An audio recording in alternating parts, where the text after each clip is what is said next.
Canberra has some of the highest incomes in Australia, and before moving here, I expected that to be obvious. I thought one of Australia's wealthiest cities would feel impressive and would feel like the nation's capital, but after living here 5 years, I'm not so sure it does. Some parts definitely feel wealthy, others not so much. So what's the truth behind one of Australia's wealthiest cities? Today I'm investigating some of Canberra's nicest areas, as well as not so nice places, to try and answer one simple question. Does this city actually feel rich?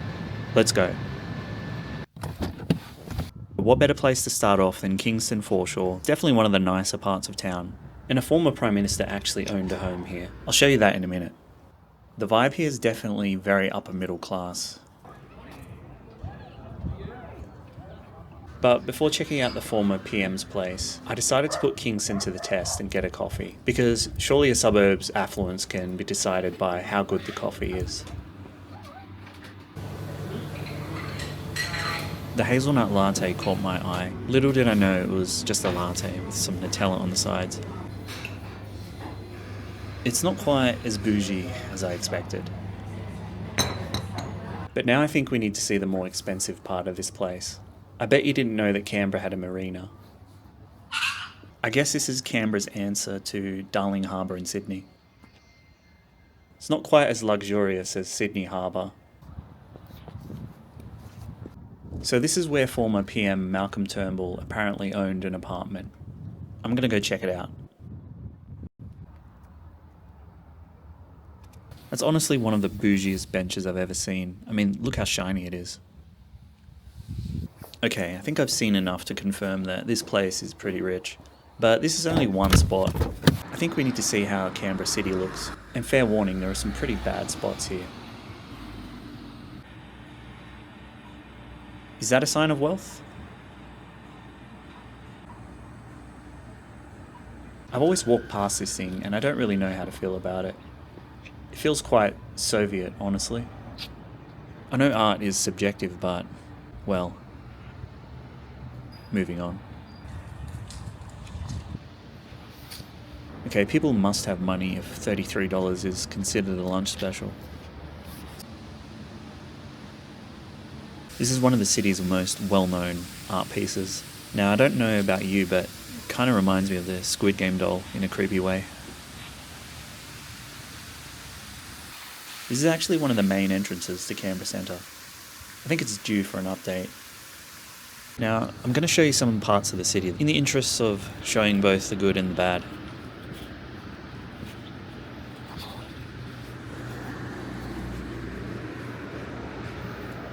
I've been to capital cities across the world, and I don't think I've seen one that looks like this right in the centre.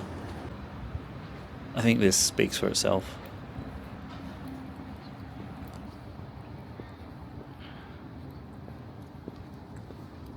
Now, this arcade is another place that needs some love. I guess some people appreciate the retro aesthetic, but personally I think the city centre deserves a little bit better. Okay, to be fair, let's go see the nice part of the city. This part of the city is pretty grim, in my opinion. But it is being upgraded. Don't ask me when it will be done though. I think we need to check out the actual nice part. Closer to Canberra Centre is where things start looking a bit more polished. This part was renovated recently and is actually really nice. This is a Japanese-inspired food court area. I actually really like how it looks. Although the prices you pay for the portions could be better. Overall, the city is mixed. It has both good and bad, but to even the score, I think we need to go to one of the most impressive places in the whole city. It's called New Acton.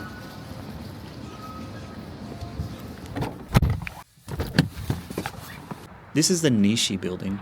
Honestly, one of the most unique and impressive buildings in the city.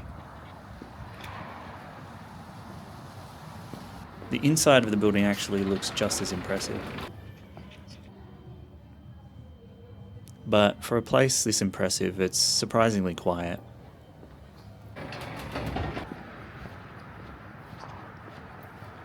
Let me show you around this area.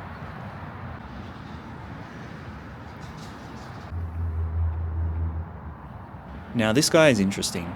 Creepy? Maybe. Memorable? Definitely. I like it.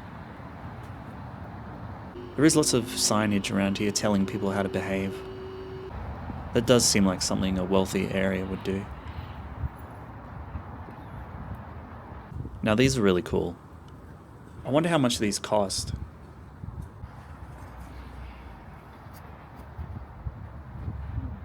But I don't really know how many people see it, given how quiet this place gets.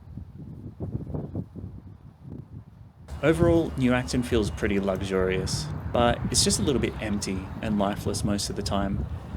But to get a full picture of the city's wealth, we really need to head to a realistic local shops. Just to show you where the average person would actually go on a daily basis. For a fairly well-off part of Canberra, you'd expect something a little more polished.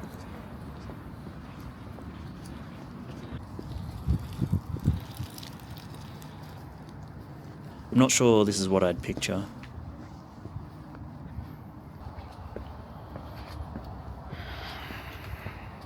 I came across a quaint little convenience store. I'm not sure if it was just reorganizing stuff or what.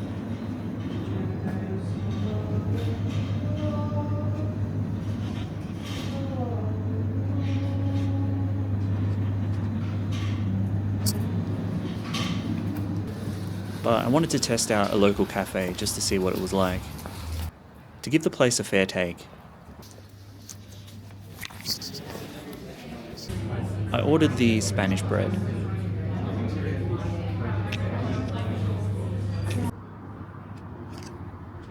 You know, sitting here eating my bread, a thought crossed my mind. After today, I need to answer the question, does Canberra actually feel rich? Well, honestly, overall, not really. For a city with such high incomes, a lot of it feels really modest. There are some nice spots, but a lot of the city is just designed to function, rather than to impress. People earn good money here, but it's not really obvious. The people don't really show off, and this city doesn't really show off either, mostly. And for a lot of people here, that's good enough. And you know what? I'm still here after 5 years. So, I guess it's good enough for me. For now.